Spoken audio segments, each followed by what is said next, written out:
कि बीजेपी वाले लोग रोज ये गल कहते हैं कि असी देश के किसानों को एक मौका दिता है कि देश के विच जिथे मर्जी वो अपना अनाज बेचण ते पूरा भाव लैण, वध तो वध महंगा बेच सकन। ये गल वो कह रहे हैं। और जी आम व्यक्ति को लगती है गल भी खवनी कि फायदेमंद गल होगी तो कि वधिया गल है, क्योंकि गल रखण वाले का ढंग होंदा है, वो गल नूं किस तरीके दे नाल परोस के रखदा है तो उसे नूं आपां उसे तरह समझ लेने। अगर इस गल नूं तुसीं गंभीरता नाल विचारोगे तो मेरा ख्याल है तुहाडे जो बहुत सारे साथियों ने हो सकता है यही गल एक दिन प्रधानमंत्री नरेंद्र मोदी जी ने अपने बयान च कही सी ते उस वेले दास ने उहदे उस बयान की एक एक गल का जवाब भी दिता सी। शायद तुहाडे तो किसी ने सुनिया होवे ते मैं उस दिन भी कही सी गल की सी गल हो कि सब तो पहली तो गल ये कि अज देश के किसान की दशा यह है कि वो अपनी मर्जी के नाल 10 दिन तक फसल अपने घरे नहीं रख सकता ते किसी होर थां ते जाके बेचना तो दूर की गल है। ते इस तो भी अगे किसान अपने आड़तीए तो सिवा किसी होर दुकान से जाके फसल नहीं बेच सकता, क्योंकि करजाई है वो कर्जे के जाल दे विच फसे ही इन्नी बुरी तरह है कि उन्होंने एक दुकान तो बगैर होर किसी थां ते अपनी फसल बेचने की जरूरत नहीं। सब तो पहला किसान कर्जे तो मुक्त होना चाहिए। एक गल नंबर 2 तुहाडे कानून की पोल खुली है इस गल च कि तुसीं राजस्थान वाले चंगी तरह समझ लो इस गल।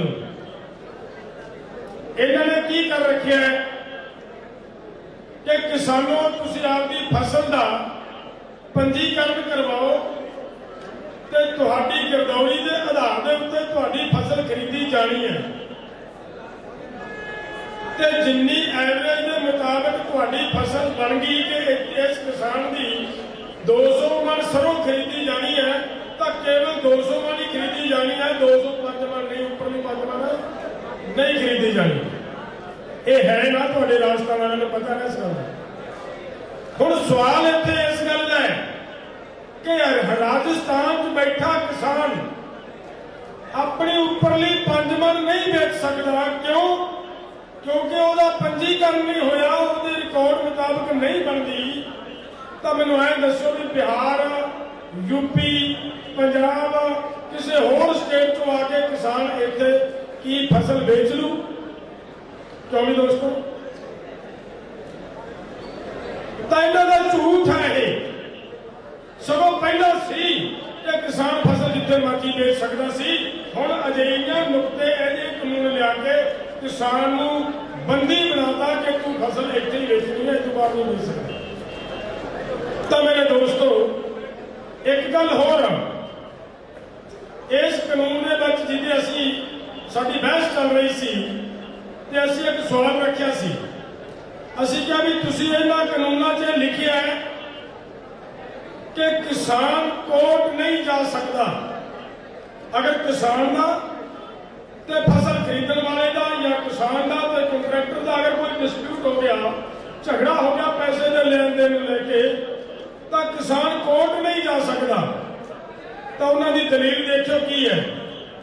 उन्होंने दलील की है, वो कहते जी इसलिए किया है कि किसान को कोर्टों च बहुत लंबा समय इंसाफ नहीं मिलता। SDM के DC साहब के कोल बहुत छेती इंसाफ मिल जूगा, नेड़े की कोर्ट है ये कहा। तब असीं जवाब दिता जड़ा ते ये सबूत भी है। आ साडे कोले बैठे ने सिरसा साहब ते मनजीत राय जी, ये वो लोग हैं जिहड़े गन्ने की खेती करते हैं। कॉन्ट्रैक्ट फार्मिंग पंजाब च हो रही है, गन्ने की खेती बीजी जा रही है। लोगों ने गन्ना बीजता, गन्ने की पेमेंट हजे तक नहीं मिली, 3-3 साल हो गए बेचते फिरदे। Punjab and Haryana high court ने फैसला देता किसानों के हक च कि इन्हां किसानों की यह राशि ਇੰਨੇ ਟਾਈਮ ਦੇ ਵਿੱਚ ਸਮੇਤ ਵਿਆਜ ਕਿਸਾਨਾਂ ਨੂੰ ਦਿੱਤੀ ਜਾਵੇ, ਦਵਾਈ ਜਾਵੇ। ਇਹ ਲਿਖਿਆ ਹੈ, ਹਾਈ ਕੋਰਟ ਦਾ ਫੈਸਲਾ ਹੈ। ਹੁਣ ਸੋਚੋ, ਜੇ ਗੱਲ ਧਿਆਨ ਨਾਲ ਸਮਝੋ, ਜੇ ਕਾਨੂੰਨ ਦੀ ਗੱਲ ਮੈਂ ਦੱਸਣ ਲੱਗਾ। ਮੇਰੇ ਦੋਸਤੋ, Punjab and Haryana high court ਦਾ ਫੈਸਲਾ ਹੋਇਆ ਹੋਵੇ ਤੇ ਡੀਸੀ ਤੇ ਐਸਡੀਐਮ ਅੱਜ ਤੱਕ 3 ਸਾਲ ਹੋ ਗਏ ਫੈਸਲੇ ਹੋਏ ਨੂੰ, ਤੇ ਕੋਈ ਫੈਸਲਾ ਲਾਗੂ ਕਰਕੇ ਕਿਸਾਨਾਂ ਨੂੰ ਪੈਸੇ ਨਾ ਦਵਾ ਸਕੇ ਹੋਣਾ, ਤੇ ਕੀ ਜੇ ਫੈਸਲਾ ਹੀ ਉਹਨਾਂ ਨੇ ਕਰਨਾ ਹੋਵੇ ਕਿਸਾਨਾਂ ਦੇ ਹੱਕ ਵਿੱਚ ਫੈਸਲਾ ਹੋਏਗਾ? ਕਿਉਂ ਵੀ ਦੋਸਤੋ, ਨਹੀਂ ਹੋਏਗਾ। तो मेरी बेनती, मेरे दोस्तों, गल करने का मतलब ये सी, जिवें अभी मैनू कुहाड़ कह के गया है कि कानून काले किवें ने वो दस गए हैं। असल तो कानून बनाने वालियां दे मन काले सी, मनशा काली सी। ते जो मनशा काली है तो फिर जिहड़ा काली मनशा दे विचों जो कुछ बन के निकल के आएगा वो सारा कुछ काला ही निकल के आएगा। हकीकत कहानी ये है। तो मेरी बेनती ये है वीरो, ਅਸੀਂ ਰਾਜਨੀਤਿਕ ਤੌਰ ਤੇ ਸਾਡਾ ਕਿਸੇ ਪੋਲੀਟੀਕਲ ਪਾਰਟੀ ਨਾਲ ਕੋਈ ਸੰਬੰਧ ਨਹੀਂ। ਨਾ ਅਸੀਂ ਅਕਾਲੀ ਹੈ, ਨਾ ਅਸੀਂ ਕਾਂਗਰਸੀ ਹੈ, ਨਾ ਅਸੀਂ ਬੀਜੇਪੀ ਹੈ, ਨਾ ਅਸੀਂ ਆਮ ਆਦਮੀ ਹੈ। ਸਾਡਾ ਕਿਸੇ ਨਾਲ ਕੋਈ ਤਾਲੁਕ ਨਹੀਂ ਹੈ।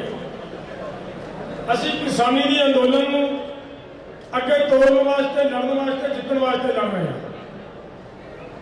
ਇਹ ਮੇਰੀਆਂ ਗੱਲਾਂ ਹੋ ਸਕਦਾ ਕਿਸੇ ਨੂੰ ਚੁੱਭ ਜਾਣ, ਪਰ ਮੇਰੇ ਦੋਸਤੋ, ਸੱਚਾਈ ਤਾਂ ਸੱਚਾਈ ਹੈ। सच्चाई लुकानी बहुत महापाप है। अगर साडे नाल कोई धरोह कमा रहा है तो उस धरोह का मैनू पता है तो मैं तुहानू दस नहीं रहा, तो मैनू लगता उस देश धरोही नालों, वो लोक धरोही नालों बड़ा गुनाहगार मैं हाँ जिहड़ा दस नहीं रहा पता होने के बावजूद। समझ लग रही है? हुण एनू समझो जी। तो मेरी बेनती सी मेरे दोस्तों, एक कानून आए किथों? ते अज मैं ईमानदारी नाल गल करदा मेरे दोस्तों, देश की कोई भी पोलीटिकल पार्टी इन्हां कानूनां नूं रद्द करन दे हक च नहीं। हर पोलीटिकल पार्टी का जोर लग्या होया है कि अज इत्थे कानून लागू होने चाहिए, लागू हो जाने चाहिए। क्यों लग्या होया है? मैं कारण दसदा क्यों लग्या होया है। सारिआं नूं पता है कि अगर कल नूं सत्ता ते असीं आए तो यह कानून सानूं लागू, पूरे देश के सारे कुदरती सोमे कारपोरेट अपने मित्र अडानिया के अबानिया के हवाले करने का फैसला किया होया है। देने के लिए तत्पर है, वो मर जाना मंजूर है मोदी नूं, पर पिछे हटने लिए तैयार नहीं। पर मेरे दोस्तों, जानना पड़ेगा कि मैं गल की है कि दूजे भी क्यों नहीं तैयार, सारे क्यों चाहते हैं कि कानून लागू होने चाहिए है। वो इस करके कि WTO के अंदर एक केस पिया हुआ है कि भारत अपने किसानों को MSP देनी बंद करे। क्यों नहीं बंद करता? एक केस पिया हुआ है, उस केस तो हर एक बचना चाहता है। और पोलीटिकल पार्टी कोई भी हो, उन्होंने पता है कि अगर कल नूं सत्ता ते असीं आए तो एक कानून सानूं लागू करने पैणे, MSP सानूं खत्म करनी पैणी है। इस करके अज मोदी इस सप नूं हथ फड़ी बैठा। अगर डंग बजेगा तो कल मोदी ने बजेगा, असीं तां सिर रहांगे। असीं तां अगर कानून लागू हो जाना तो असीं आपदे 5 साल सौखे लगावांगे। इस गल ने मेरे दोस्तों सारिआं दा इस गल दे उत्ते जोर है। पिछे माड़ी जी झाती मारे, थोड़ा जिहा पिछे चलियो। इस कानून का इक्को निशाना है कि MSP खत्म करनी है। MSP खत्म करने लिए खरीद नीति, खरीद पॉलिसी, FCI तोड़ी जानी है। भरावो, पहला FCI टूटेगी और अपने आप हौली हौली तुहाडियां खरीद दी नीतियां खत्म हो जाएंगियां। जिवें अज FCI मक्की नहीं खरीदती, जिहड़े किसानों ने मक्की की खेती की MSP 1840 रुपए होने के बावजूद साडे देश का किसान 600 रुपए नूं मक्की छिड्डण दे लई उन्होंने लिए मजबूर होया तुहाडी अक्खां दे सामने। इसे तरह अगर MSP तोड़न वास्ते FCI टुट जाती है तो जो खरीदण वाला ही कोई ना रहा MSP भी अपने आप पीछे हो जानी है, MSP भी खत्म हो जानी है। तो मेरे दोस्तों इस MSP के मगर MSP ਨੂੰ खत्म करने ਲਈ जो जोर लगे है कितों निकल के आए हैं कानून। मैं बेनती की है कि इन्होंने कानूनों की मंशा तुहाडी फसल की खरीद की पॉलिसी तो भजन तो सिवा कुछ नहीं। एक ही मंशा कि फसल खरीदने की पॉलिसी तो भजना है और फसल मिट्टी के भाव खरीदी जानी है। क्यों मिट्टी के भाव खरीदी जानी है? नरेंद्र मोदी रोज कहता है MSP है, MSP था और MSP रहेगा, ये कह रहे हैं ना। मेरा सवाल है नरेंद्र मोदी जी से, अगर MSP है था रहेगा, यूपी के बिहार का किसान क्यों 900 रुपए चोला बेचने लिए मजबूर है? कितने से चाहिए MSP उस वेले? यूपी के बिहार का किसान को 900 रुपए चोला सीखना पिया, वो क्यों सीखना पिया? और इतने आके पंजाब के अंदर क्यों नहीं किया? क्योंकि इतने FCI खरीद रही है, इतने मंडी ढांचा चल रहा है। इस करके मेरे दोस्तों उतों का किसान की फसल जी है 800-900 हज़ार रुपए में बेच के इतने आके 1888 रुपए भरी गई है। तो मेरी बेनती है मेरे दोस्तों, ये जो गल फसल की खरीद की पॉलिसी तो भजन की मैं बेनती कर रहा है, ये कितों निकल के आई है? एक गैट के विचों निकल के आई है मेरे प्यारे मित्रों। गैट चो गैट के साइन कौन करने वाला है? गैट के साइन करने वाला नरसिम्हा राव। नरसिम्हा राव कीड़ा सी नरसिम्हा राव भाई, कसर है किसे से? नरसिम्हा राव का साडे जोड़ों के विच बैठा ओहदा साइन है। उस वेले ਜਦੋਂ ਇਹਦੇ ਤੇ ਸਾਈਨ ਹੋਣ ਦੀ ਗੱਲ ਚੱਲੀ, ਇਹਦੇ ਵਿੱਚ ਬਹੁਤ ਖਤਰਨਾਕ ਚੀਜ਼ਾਂ ਨੇ। ਤੁਹਾਡੀ ਫਸਲ ਖਰੀਦਣ ਤੋਂ ਸੀਗਾ, ਹੋਰ ਬਹੁਤ ਕੁਝ ਹੈ। ਇੱਕ ਛੋਟੀ ਮੋਟੀ ਗੱਲ ਨਹੀਂ ਹੈ ਇਹ। ਇਹਦੇ 'ਚ ਹੋਰ ਦੇਖੋ ਤੁਹਾਡੀ ਮੌਤ ਦੇ ਵਾਰੰਟ ਕੀ ਹੈ। ਇੱਕ ਨਿੱਕੀ ਜਿਹੀ ਗੱਲ ਮੈਂ ਗੱਲ ਕਰਕੇ ਗੱਲ ਅੱਗੇ ਤੋਰਾਂ। ਇਹਦੇ 'ਚ ਕਿਹਾ ਕਿ ਜਿਸ ਦਿਨ ਇਹਦੇ 'ਚ ਕਿਹਾ ਕਿ ਜਿਸ ਦਿਨ ਗੈਟ ਲਾਗੂ ਹੋਏਗਾ, भारत के लोग जो कुछ खाद्य पदार्थ वरतते हैं ਉਹਦਾ 8.5% हर साल बाहरले कंट्रियों को मंगाना पड़ेगा, चाहे देश के अंदर वापर भी क्यों ना हो। ये लिखिया गैट के अंदर गल बड़ी छोटी लगती है कि 8.5% की किड्डी गल है। एक नाल निक्की जी पूछ होर लाई है, वो की कि हर साल 0.5% इंक्रीज होता जाएगा, हर साल 0.5% और जुड़ता जाएगा।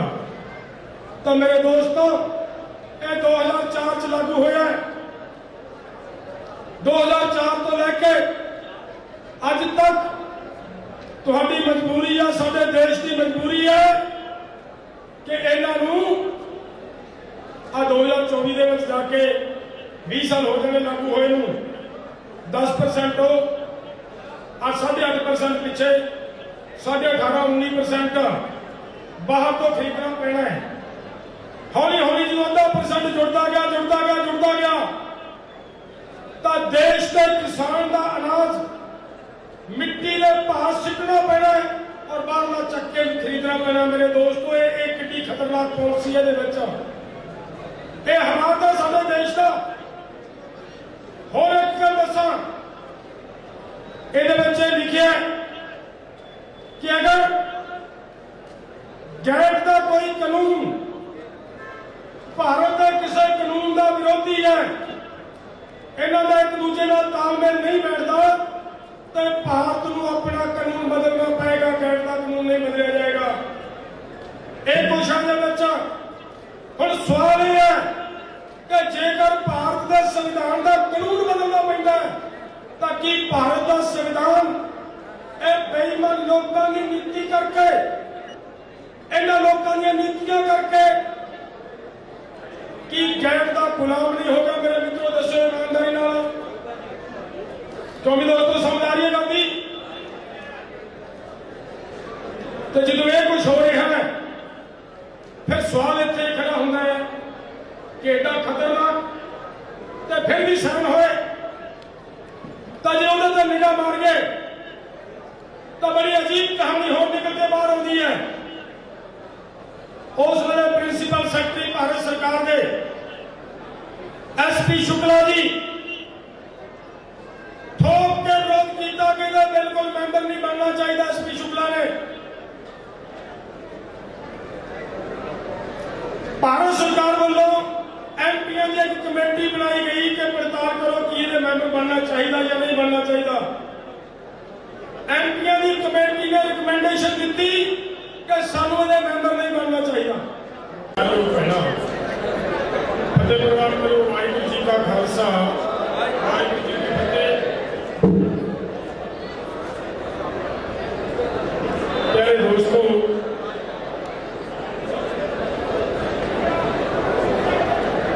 मेरी बेनती है सबको पहला एक बार आप देख के बैठ गए आए